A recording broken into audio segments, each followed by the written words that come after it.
तो अंदर रूम की साफ़ सफाई करने के बाद अब बारी आ गई थी बाहर की साफ़ सफाई की।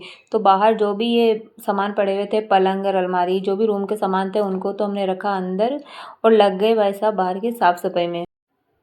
तो बाहर भी बहुत ज़्यादा बिखेरा हो रहा था, सारे सीमेंट के कट्टे वगैरह सब कुछ हो रहे थे। तो मैंने फटाफट से पहले तो बाबू को सुलाया था और भाई साहब बाबू ने तो रूम की भी क्या हालत कर रखी, इतने सारे सामान बिखेर रखे हैं। तो भाई इन सबको इस सारा काम करने के लिए तो मुझे भी तो थोड़ी एनर्जी चाहिए, तो मैंने फटाफट से अपने लिए एनर्जी ड्रिंक बनाई सबसे पहले। तो भाई सभी लोग ऐसा करते हैं कि चुटकी बजाते हैं और सारा काम उनका कंप्लीट हो जाता है।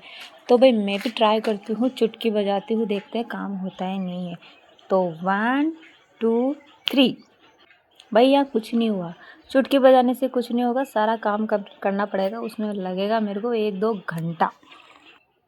मुझे रियल में बहुत टाइम लगा यहाँ की साफ़ सफाई करने में, क्योंकि इतनी ज़्यादा हवा चल रही थी और इतनी ज़्यादा सीमेंट हो रही थी आंगन में कि मैं जैसे ही झाड़ू निकाल रही थी तो ऐसे इतना धुआं सा उड़ रहा था, कुछ भी दिखाई नहीं दे रहा था।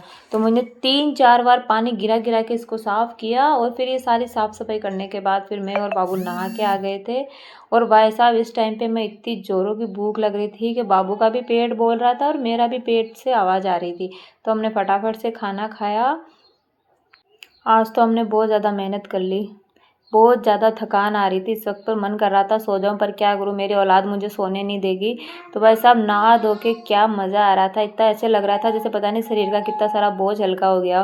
तो ये जो हमने अंदर कारपेट वगैरह बिछा रखे थे रूम में, तो हमने उनको बाहर बिछा दिया था अब। तो ये बाहर का